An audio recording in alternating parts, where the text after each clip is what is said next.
Hey everyone, welcome to another episode of the Afterlife podcast. Today I am honored to have Michelle Clare as my guest. Michelle is a certified medium, angel intuitive, spiritual coach, energetic healer, intuitive life coach. And she's also a three-time near-death experience survivor. All of her NDEs happened in a span of 11 years from April of 2000 to November of 2011. Shortly after, Michelle started receiving messages from loved ones who had crossed over, as well as angels and life guides. And she is here today to share her very beautiful story and her very beautiful heart. Michelle, thank you for joining us today. No, thank you so much for having me. I'm truly honored to be here. Yes, and I have to tell everyone that's listening and watching that I actually had the honor of hearing Michelle speak at a conference, and I fell in love with her and her story. So I wanted to bring her on so she can share those with us. So you've survived near death 3 times. That's incredible. I would love for you to share all of that and anything that led up to it. Absolutely. Yes, I'm honored to share that with you. It is incredible and it's slightly ridiculous. You shouldn't have to do that 3 times. But I guess that was part of my soul's plan to learn the hard way is how I would chalk that up. But I would just start with my first near-death experience, which happened in April 2006. And that day I was in the hospital in Tucson. My sister-in-law was having a baby. So I was there to visit her, to see my new niece. And I was in the hallway talking to her RN, who happened to be my friend from high school. And I had a massive seizure and I just hit the floor. I don't remember that. I remember talking to my friend. And the next thing I know, I'm waking up in my lap. My grandma is holding my head in her lap.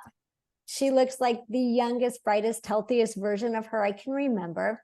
And I start to look around and I'm in this room, and this room has these white walls and they are solid and yet alive. They almost seem to be breathing, and each cell or molecule is radiating this light and love. And I was overwhelmed with this blissful, unconditional love feeling and really just soaking in it because it was so beautiful.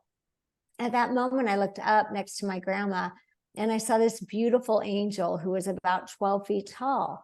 And I remember thinking to myself and thinking in my head, what is your name? And she answered me. She said, my name's Madeline. I'm your guardian angel.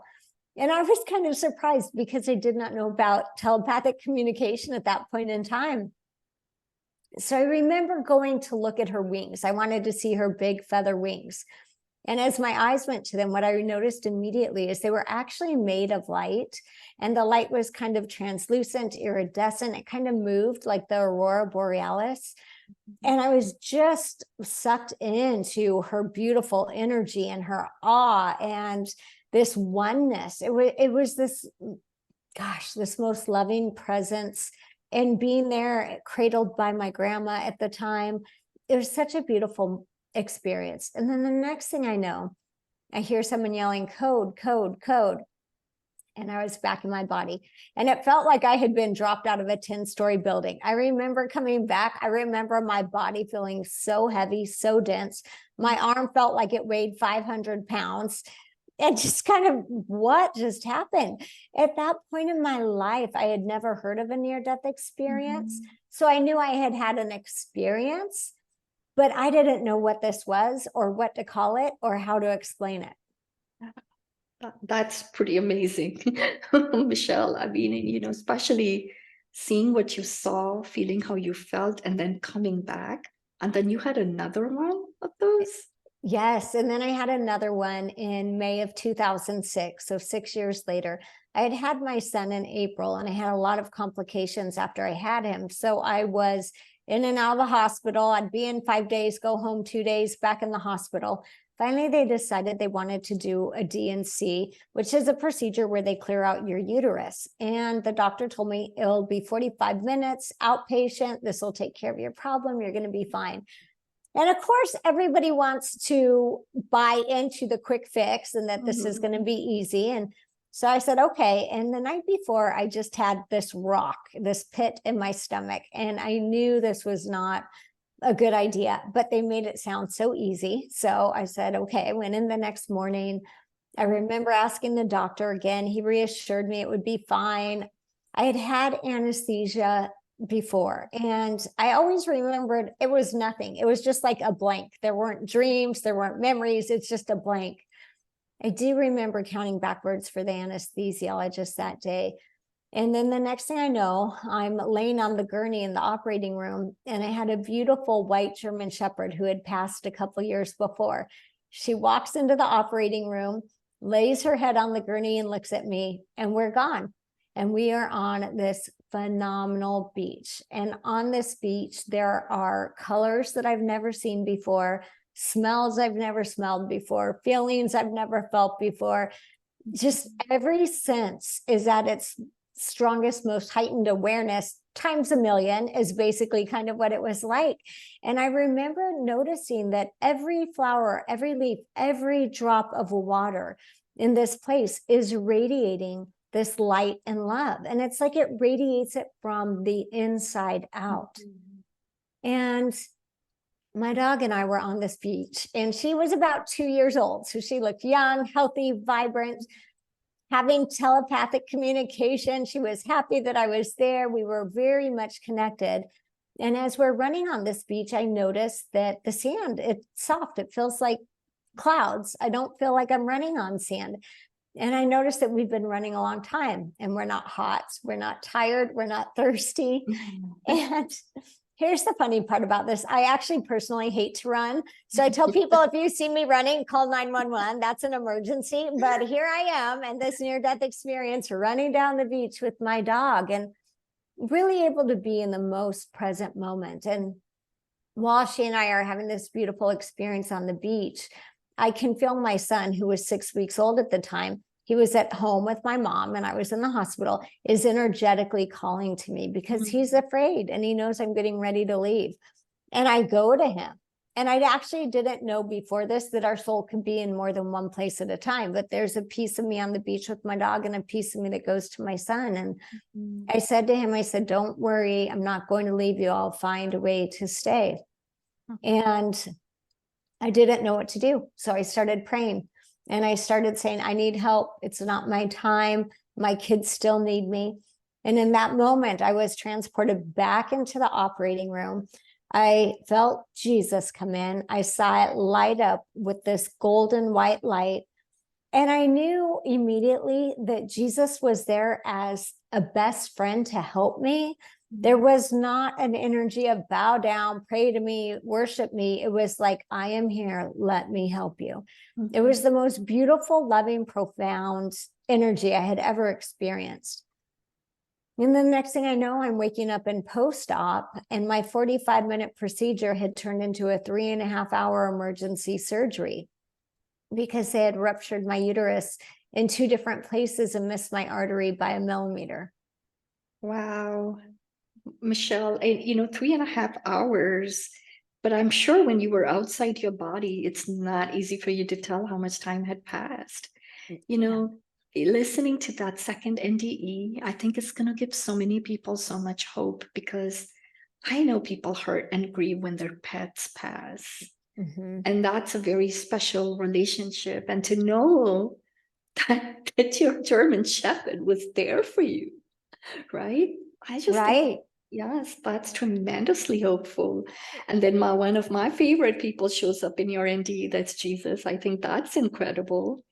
And, to be able to, that's really beautiful that you said he didn't want to be bowed down and worship me, but more like, I'm your friend, I'm here to help you. You're very blessed, Michelle. That's something, I think I'm not jealous, but I know I would crave that experience.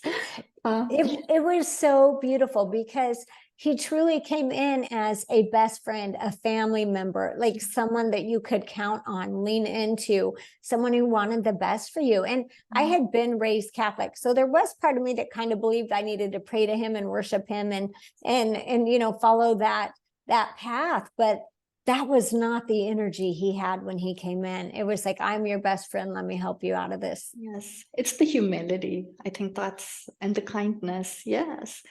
And then, I guess after you recovered from that, you had a third one. Yes, I did. I had a third one. So that one happened for people who like numbers on 11/1/11. So November 1st, 2011. And on that day, I have 14-foot ceilings in my house. So I was up about 12 feet off the ground. I have battery operated candles, and every night they light up. And my younger two kids were home. They were 5 and 8 at the time, and my oldest was 10. And I said, after I get done putting this candle back up, we're going to go get your sister. And I remember climbing to the top of the ladder. I remember feeling it start to shift. And I remember thinking, this is going to hurt. And at that moment, I was ripped out of my body, not in a painful way, but in a fast way. And I was turned around. I was facing my body and the ladder suspended in the air. And I was standing with 3 people that I did not know, but they felt like close family or friends. There was an Asian man, an Egyptian woman, and a Hawaiian man. And they said to me, they said, what do you want to do? Do you want to stay or do you want to go? And I remember trying to comprehend what was happening. I was in this timeless space. There were these people I didn't know that felt like close friends and family. I was being given a choice to make. And I remember thinking that my body was going to hit the ground in less than a second. And yet I had forever to decide what I wanted to do. And as I was standing in this blissful, loving energy, I saw another angel come in. And this was not the same angel from my first near-death experience.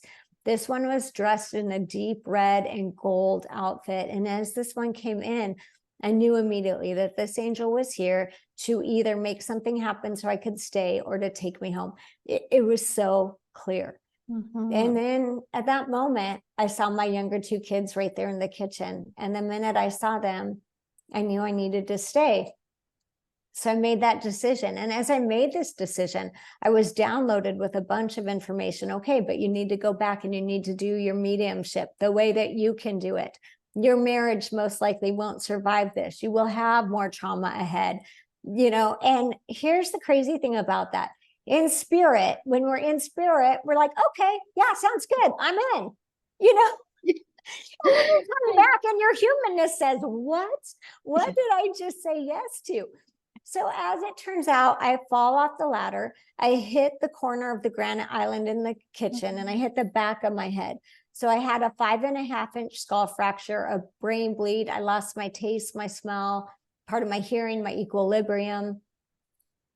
But I survived the fall by 1/2 inch. I literally missed my brainstem by 1/2 inch. And I knew immediately that that was how much the angel had moved my head for the difference of me to stay or to go home that day. Michelle, I'm listening to you, and the one thing that is just coming up for me is it would really drive me crazy. I wouldn't know what to do, experiencing the bliss and the trauma almost all intertwined. Was that hard? It was really hard. And some people have near-death experiences and they come back with miraculous healings and they're feeling better. And that was not my experience. The dying part was easy. The being in that blissful state was easy. But every time I came back to physical trauma that took me months and years to recover from. And the human side of it was very, very challenging for me, especially with the traumatic brain injury. Yes, I have thought about that because it's not easy. And then to have the contrast, if you didn't have the contrast, in some ways it's easier to deal with the suffering that we're going through. But once you know that what's out there and it's so much better, I think it makes it harder. That's just me. It does make it harder. There was a blessing that was given to me that day in all of the downloads that I received. And one of them was truly the gift of gratitude. So as I came back and I had this long, long recovery ahead of me that took years, I was actually able to find that I could focus on the fact that I was just grateful to be here to raise my kids. Yes. It didn't matter the physical problems I had, what I was working through, that when they came home from school, I could hug them. And the fact that I was able to I know that was truly a gift given to me, because that is not what my life looked like. That is not how my humanness felt. Like I have very wide hallways in my house, and just trying to walk down the hallway, I'd be bouncing off the walls because my vertigo was so terrible. And I had phantom taste and phantom smell that made me physically ill. And there were so many physical challenges, and yet I was given this gift of gratitude. And Michelle, I am grateful that you healed and you're here serving us, you know. I'm very Oh, grateful for that. Yes. thank you. And you know, you had it all in the span of 11 years, but I'm sure that when you had the first one, you didn't know you were going to have a second one. When you had the No. second, you didn't know you were. So that time, how did things change for you inside, like your worldview, your religious views, you know? And I know you have the gift of mediumship. Did you always have it? Was it a part of because you had the NDE? So walk us a little bit through that journey. Yeah, when I was about 12, my grandfather passed away. And I knew at that point in time, he and I were still communicating. And I said something to my mom about it. And she said, well, that's what you think he would say if he was still here. So I kind of just started keeping those stories to myself, because I realized, oh, wait, not everybody's talking to grandpa. And that was okay. And as my grandma passed when I was older, I realized she and I had that communication, but it was very private for me. I rarely would speak of it. I wasn't getting messages for other people. In that first near-death experience, I had been raised Catholic, so I believed in angels and Jesus and saints and all of these things. But the fact that I actually got to see one, feel her, and see her beautiful, huge, magnificent presence, I was really almost awakened to another level in the angelic realm. Then in my second near-death experience, Jesus comes in, and I already believed he was real. What I didn't know was he was my best friend, and he's your best friend, and he's everyone's best friend, whether you believe in him or not, you know? So it just gave me this whole other understanding. And then by the time I had my third one, my life just shifted, because part of the deal of coming back was you will go back and you will do your mediumship now. This can no longer be avoided. And that was a commitment that I made so that I could come back and live to raise my kids, and so that I could come back and experience that part of my soul plan. So it was really a recommitment to myself on a soul level. And it was very beautiful and challenging all at the same time. Yes, and I will say amen to both of those, beautiful and challenging, because I know when we start aligning with our soul, it's a transformation. And sometimes the people closest to us don't recognize us or can't relate with us. Did you have, like, you know, all of a sudden you're coming out and saying you're a medium or that's your gift? Did you find people were skeptical or pushing back or anything like that? Absolutely. So I did lose some close friends over it, because they were very much into their Christianity, and it didn't align with what they believed could be true. That is eventually why my 25-year marriage ended, because he could never get on board with that. He couldn't comprehend it, and I actually think it scared him, and he wanted nothing to do with it. He didn't want anyone to know that's what I did. Even as I was working as a medium, he was like, just tell him you're a stay-at-home mom. Like, it was a very much of a dark, embarrassing secret for him that I was working in mediumship. And I would try to share with him emails and text about how people were receiving life change from the messages they were getting, but he was not open to hearing that. And so yes, so I lost some of the biggest parts of my life, or the people that had been part of my life, in choosing to honor my soul's calling. And it was painful and it was hard. Yes, I cannot relate with the medium part, but I can relate with the people suddenly, you know, kind of just disappearing from our lives when we do say yes to what our soul is here to do. So that's incredibly brave, Michelle, and thank you for answering your call, because I have been watching some of your YouTube videos where, you know, you do the group readings and the private sessions. And even though those are not my loved ones, sometimes when I listen to a message coming through, I find myself in tears, even though that's not my family or I'm not connected to them in any way, because it is really powerful. And then I'm also in the health and wellness space too. And one of the things I believe is, you know, grief can have all kinds of impact on our bodies, on our lives. And I've seen what this kind of work can do, can bring closure to so many people. So I really appreciate that you do that. One question that I have about mediumship, clearly I feel like it's a great gift that you have, but sometimes I've heard people say that people can be taught. Like, is that like, because I'm very, very, when it comes to this stuff, I'm very not educated. Yes. So do you think it's something we all have maybe the ability, but we're just not uh, accessing it because we don't believe in it? We all have this ability. So it comes innate within your soul, and we all have a soul to be here, right? It's our most natural way to communicate with source and our loved ones. We were never brought to this earth to be separated from source or our loved ones, or to have to follow someone else to connect with them. This is just like we all have our own little antenna that's always on. So we all have this. Some people will call it intuition. Some people will call it a knowing. Some people go up to mediumship. But it is almost as though it's a muscle that we can practice and train and strengthen and get better and better. Now, I do like to compare it to math. So most people can do basic math. I will never be a physicist, but I can, go shopping, balance my checkbook, write those things, So there is, for most people, a certain level that they'll get to that'll be a peak, but we can always have room to improve. I can. So do you think we maybe getting like messages from our loved ones that we may not even be aware of? Like, or I know I've heard people say they send us signs. Yes, Sometimes. all the time, all the time. They're constantly wanting us to know that they are around us, they are loving us, that they are helping us, that they are communicating with us.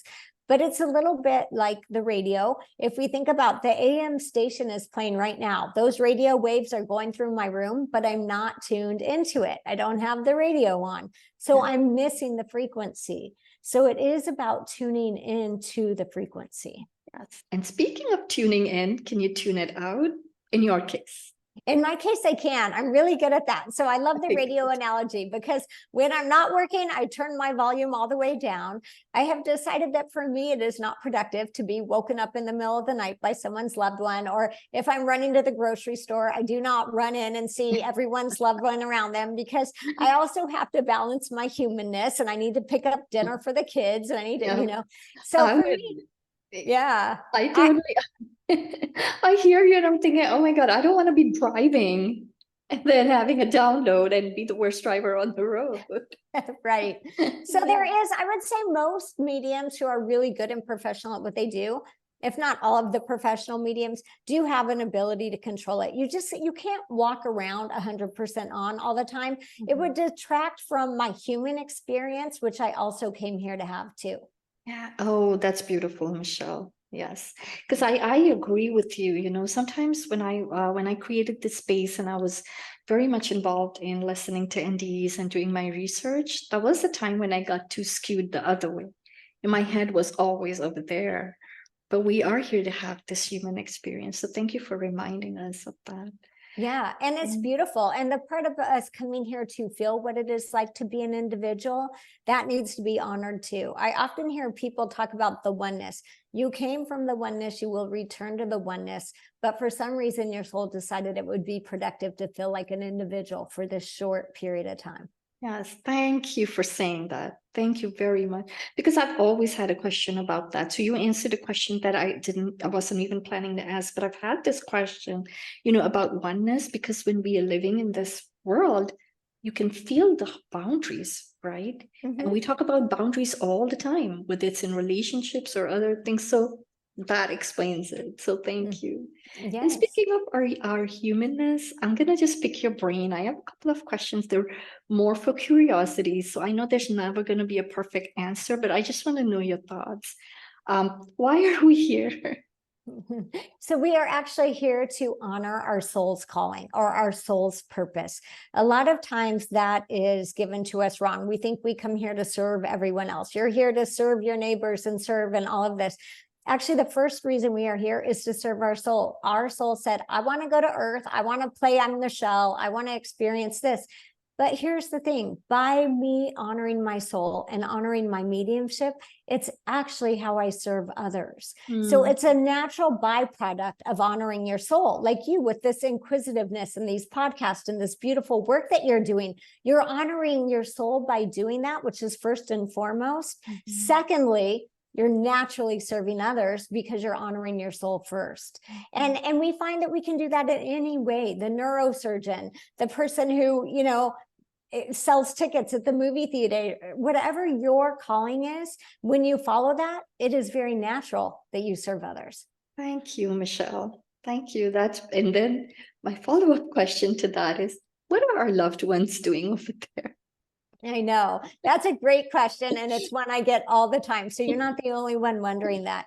So being raised Catholic, I kind of thought that I was going to die and I just sit at the foot of God and sing to him for the rest of eternity. Yes.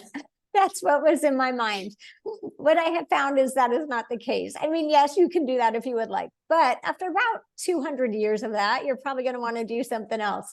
So we are still learning, growing, evolving. We can take classes in spirit world. We can check into other dimensions, other realms. We can reincarnate and have another lifetime. We're still connected to our people here on earth.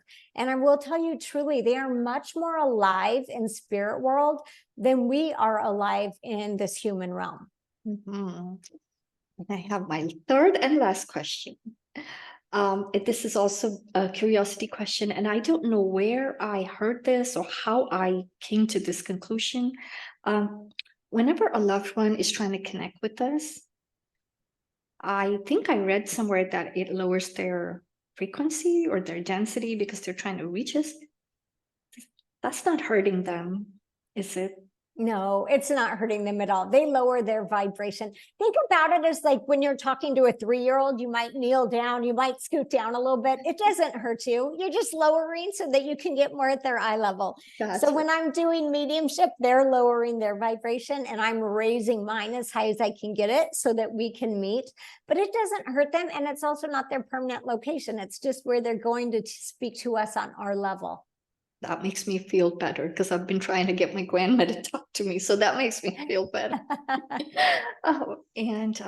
Speaking of which, I get your newsletter and I've been trying to get into one of your, the reading sessions and they fill up super fast. So for anyone that's, interested in your services, Michelle, where's the best place? I get your newsletter, so I know when you're doing something, but where's the best place for them to find out? On my website, michelleclare.net, and they'll have all of my events listed. You can book individual sessions there. And that's really the easiest place. And I'm going to make sure I include all the links that you send me in the show notes so people can find you. I can listen to you endlessly because you have so much to teach. And I have to tell you that it's just a very beautiful resonance that I feel right now. And I really appreciate you coming on, Michelle. No, thank you. I appreciate being here and I appreciate the beautiful space that you're holding for all of humanity by doing this work. Thank you. And thank you for entertaining my curiosity questions. Oh, they're fun. I love that. We could do that all night. I know, but I won't keep you. I appreciate you. Thank you. Thank you so much. It's been an honor to be here with you. You too, Michelle. Yes.